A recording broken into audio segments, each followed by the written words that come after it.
My friend and I, whose name I shall keep secret for his own sake, had an easy way of making money. However, this business wasn't glamorous, and in some cases, more often than not, it probably wasn't legal. To anybody who asked, we just said we filmed private movies. Home movies. A discreet and partially true cover. What we actually did was film porn. We recorded anything. When people paid us, they paid for full recording equipment, 2 cameras, and legally bound secrecy. To which, in this story, I'm gonna break because I'm afraid it'll be buried for eternity.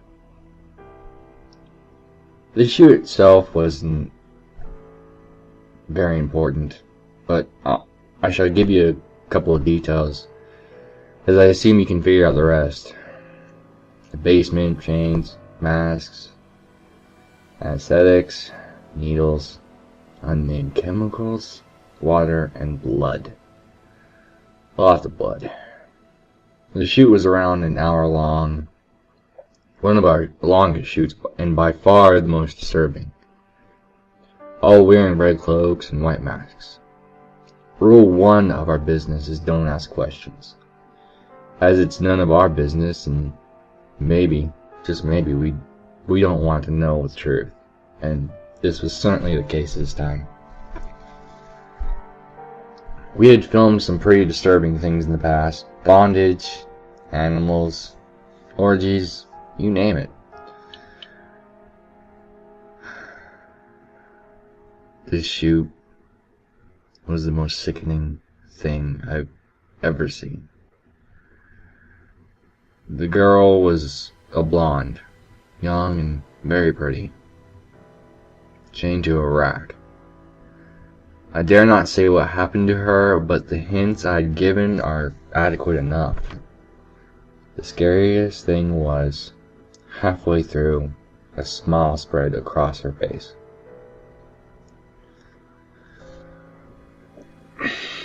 We were shaking and crying. I was silently vomiting, but we kept filming.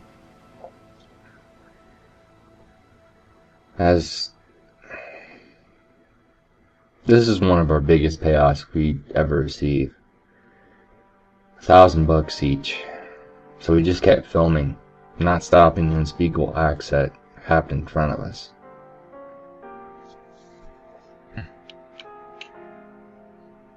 The man was tall, pale-faced, with black hair and an almost enlightened manner about him. He stayed silent when he watched us transpose the footage, raw and unedited, onto his computer. When he went to get our money, I had not noticed my friend keeping the hard copies of the footage. The footage I'd later find he called kinky.avi on his computer. I didn't hear from him in months. When in a drunken or brave enough mood, I'd try finding the video on the internet, just in case the client had uploaded it onto some bizarre messed up porn site. However, it was nowhere to be found, thankfully. But then one evening, I received a message and email from him. The email only contained one sentence. To force a sick pleasure upon someone is the greatest pleasure of all. It took me a minute to comprehend what this meant. Not having heard from him in 4 months, the only sick thing I could remember was that shoot. So I replied to his email asking how he's been and what's with the bizarre message. I waited 2 weeks for his reply, which never came. I went to his house, and nobody was home. In drunken bravado, I made the stupid decision to break in, assuming he wasn't in. Thankfully, he wasn't. Unthankfully, where he was, it wasn't any better. I casually looked around every room in the house until I reached his bedroom.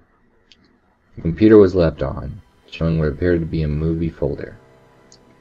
I stumbled over to the crappy machine and looked at the files. I recognized one thumbnail immediately. It was from our final shoot. We had labeled it strange, disturbing title I mentioned earlier.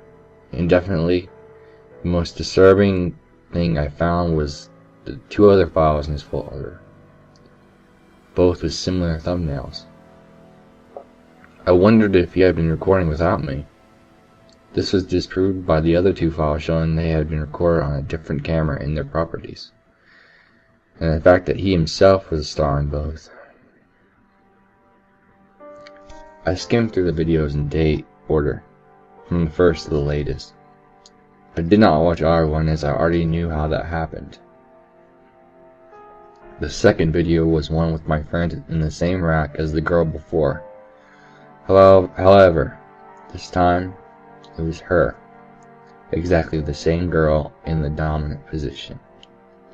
She repeated an almost identical process to the first video, but to him. Oddly, halfway through, just like the girl in the video before him, he started smiling.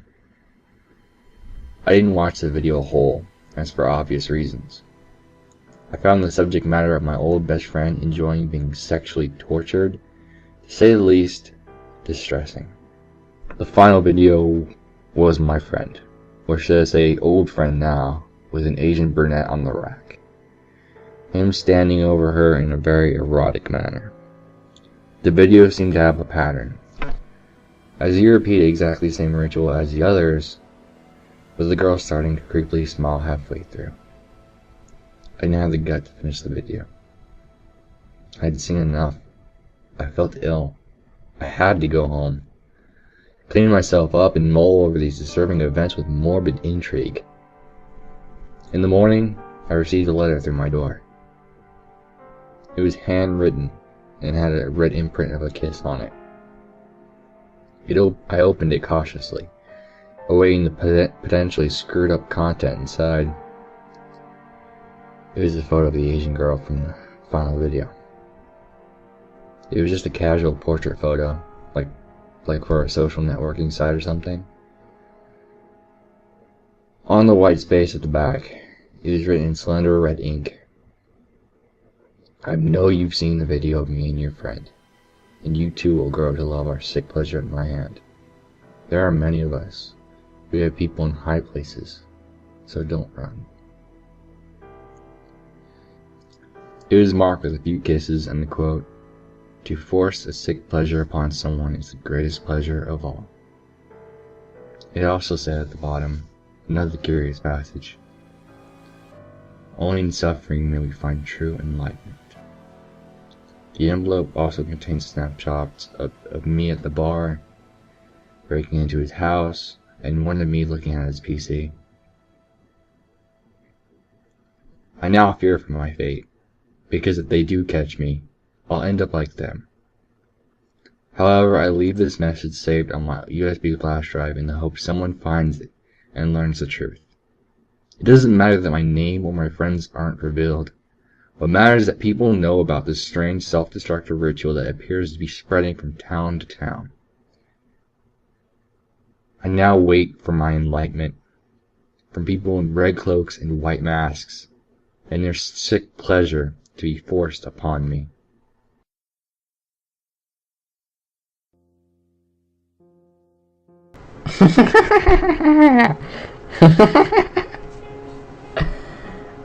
I've been looking for that for months. A clue to finding this person. This person that does something that I greatly enjoy doing. Forcing one pleasure upon another. Or another's pain.